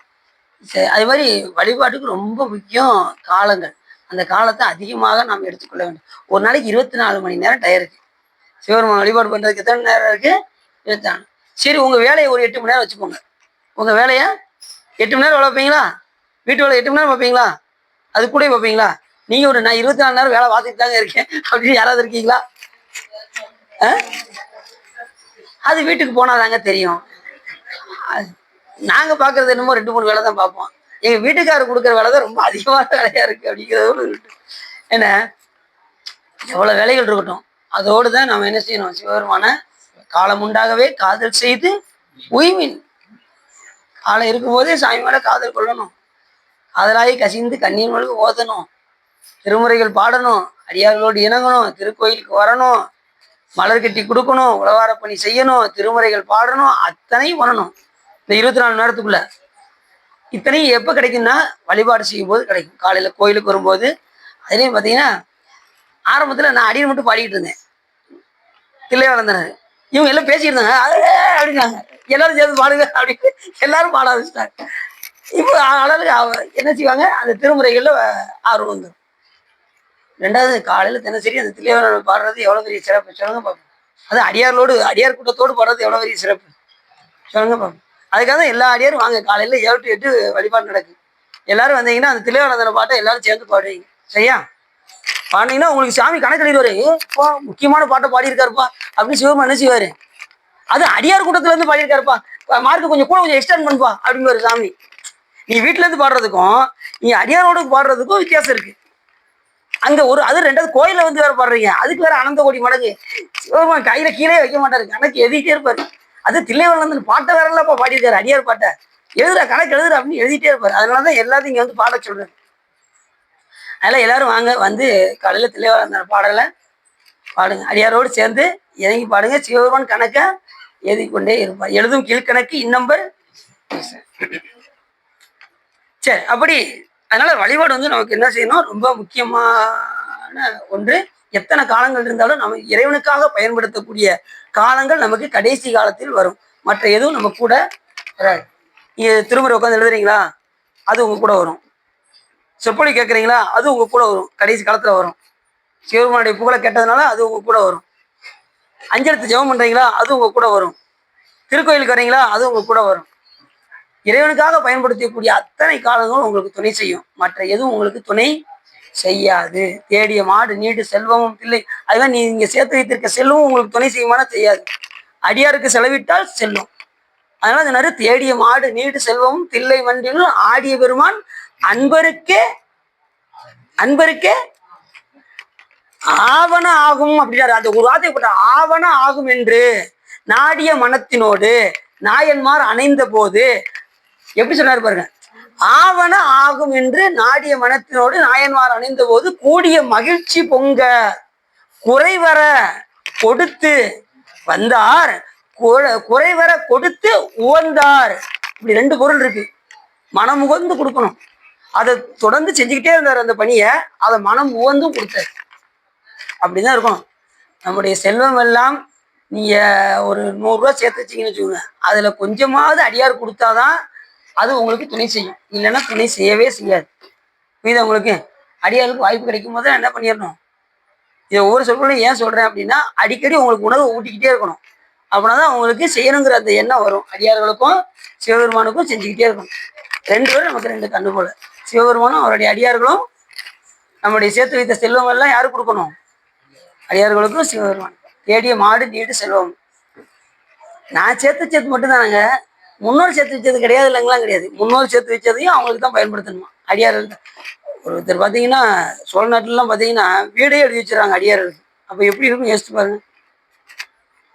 நம்ம என்னது வீடா யாருக்கிட்ட வந்து அப்படின்னு வராமலாம் அவங்க அடியாருக்கு தங்குறதுக்கு. அது மாதிரி மதுரையில் ஒரு அடியார் இருக்காரு அப்படின்னு நான் அன்னைக்கு போயிருந்தேன். மதுரைக்கு வழிபாடு பண்ணும்போது பிரியாசோக்கு தெரியும், பிரியாசோ கூட வந்தாங்க. அப்போ அந்த அடியாருக்கு 4500 அவர் ஒரு அடியார் தான் நிறைய போட்டிருப்பாரு. அந்த ஒரு அடியார் மட்டும்தான் அங்கே இரவு உறங்குறதுக்கு மட்டும்தான் போவார். மற்ற நேரம் ஃபுல்லாக கோயிலில் தான் இருப்பார். அவங்க நீங்கள் என்ன வேணாலும் பண்ணுங்க, உங்கள் வீடு வாடகைக்கு எல்லாம் கொடுத்துரும், சாப்பாடு முதல்ல கொடுத்துரும், நீ நல்லா வழிபாடு செய்யுங்கன்ட்டாங்க. அவர் வாட்டும் இந்த கோயிலே தான் இருப்பார், நல்லா வழிபாடு செய்வார். இரவு உறங்க போவது மட்டும்தான், ஏன்னா கோயிலில் உறங்க முடியாது. அங்கே போய் தங்கிட்டு மறுநாள் காலையில் எழுந்துச்சு பள்ளியில் வச்சு கொடி வந்துடு. அப்போ எவ்வளோ ஒரு சிறப்பு பாருங்க.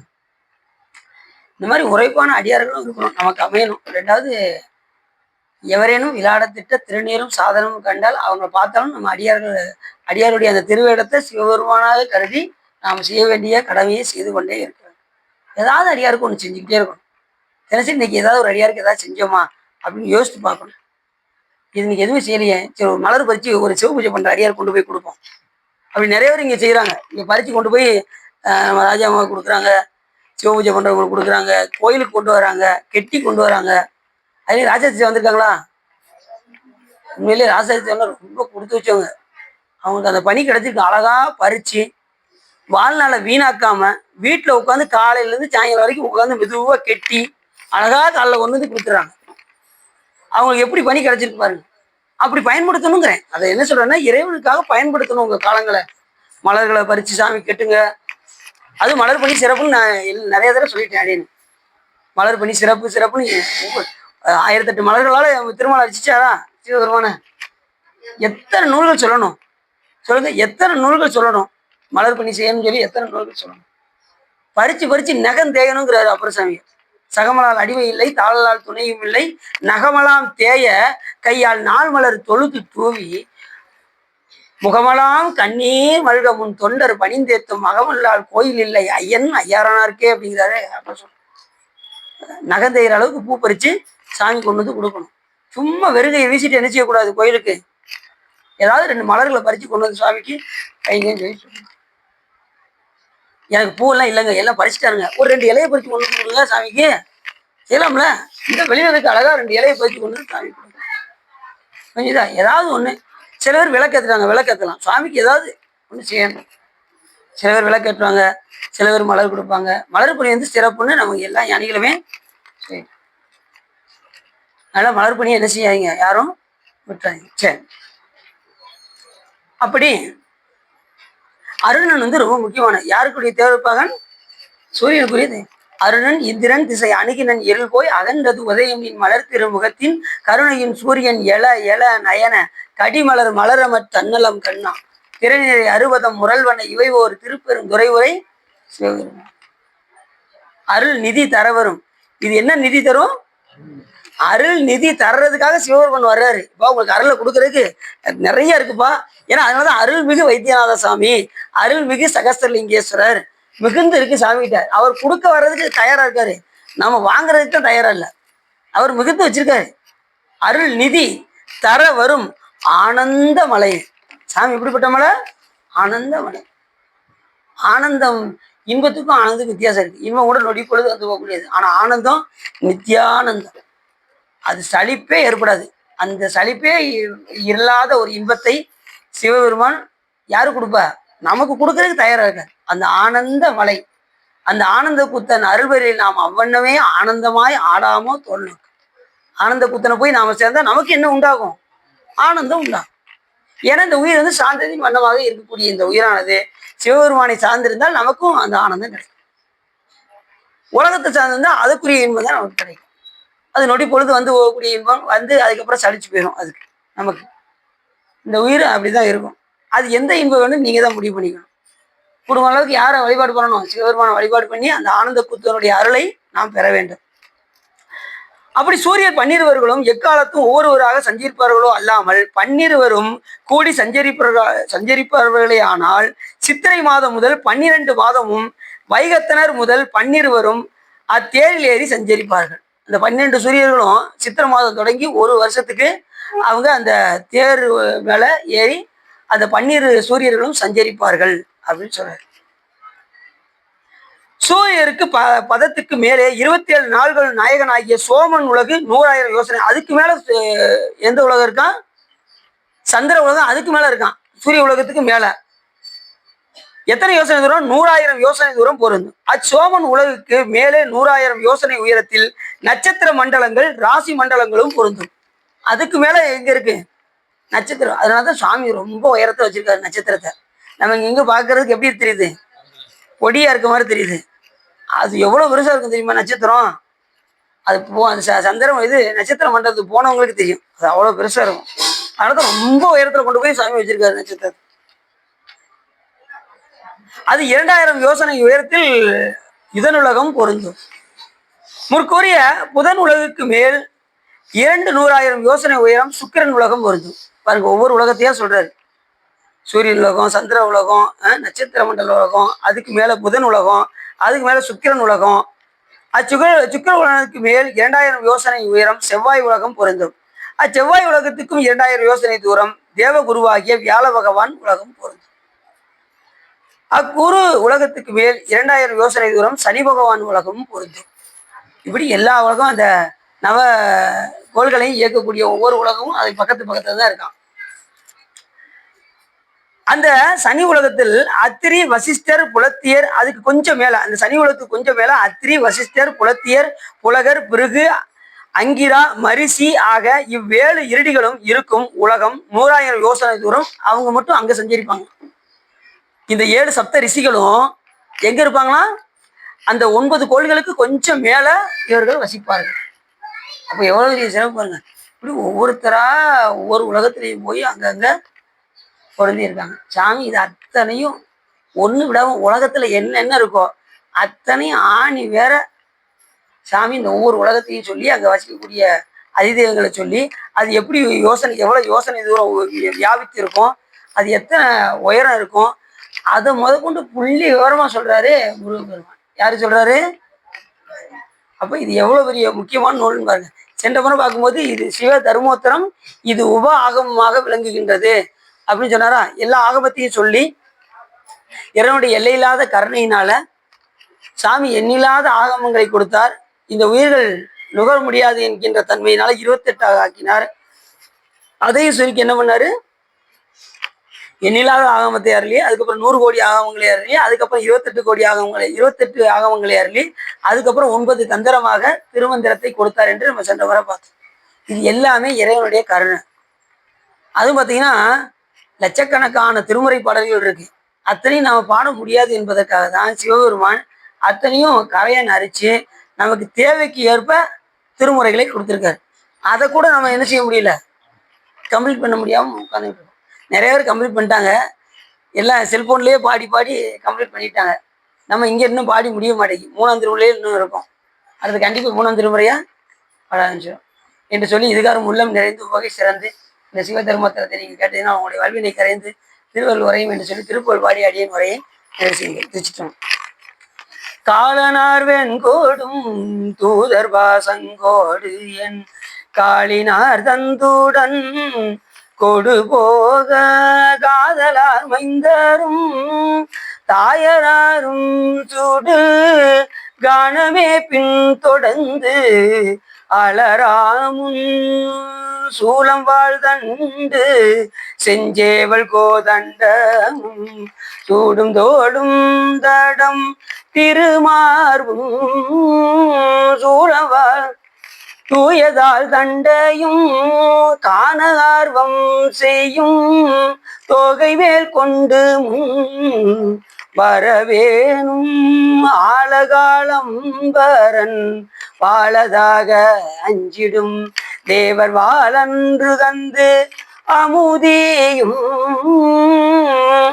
ஆரவாரம் செய்யும் வேலை மேல் கண் வளர்ந்து ஆதிமாயன் தன்னன் மருகோனே சாலிசேர் சங்கீனம் வாவி சூழ் பங்கயம் சாரளா செந்திலம் பதிவாழ்வே தாவி சூரஞ்சீவும் சாயவேகம் பெரும் தாரைவேல் உந்திடும் பெருமானே தாரைவேல் உந்திடும் பெருமானே. கைலாய பரம்பரையில் சிவஞான போத நெறி காட்டும் வெண்ணை பயில்வாய்மை கண்டான் சந்ததிக்கோ மெய்யான பானுவாயு உயிராரும் பொழில் திருவாபுதிரைவாள் ஒரு நமச்சிவாய தேவன் சைலாதி மரபுடையோன் திருமரபு நீடூழி தலைக மாதோ பவப்பெரும் கடலை கடந்ததற்கு பரமன் வகுத்த அருள் நெறியை ஓப்புடன் உயிர்கள் கடைபிடித்து உய்ய உதவும் துரசை ஆதீனத்தில் தவப்பிரகாசன் தரணியில் எங்கும் தன்னருள் செங்கோல் உச்சியம் சிவப்பிரகாச தேசிகன் மலத்தால் சென்னியில் கொண்டு போற்றுதுமை வான்மையில் வளாது வைக மலிவளம் சுரக்க மன்னன் கோன்முறை அரசு செய்க குறைவிலா உயிர்கள் வாழ்க நான்மறை அரங்கள் ஓங்க நற்றவம் வேள்வி மல்க மேன்மைகோள் சைவ நீதி விளங்குக உலகமெல்லாம் வையம் நீடுக மாமலை மண்ணுக மெய் விரும்பிய அன்பர் விளங்குக சைவ நன்னறிதான் தலை தோங்குக தெய்வன் திருநீர் சிறக்க திருச்சிற்றமம் அரண் பார்வதீபதையே என்னால் விசுவனையை போற்றி வெற்றிவேல் முருகனுக்கு திருச்சிற்றமம் தில்லையம்பலம் பொன்னம்பலம் அருணாச்சலம் ஏழாம்பலம் அது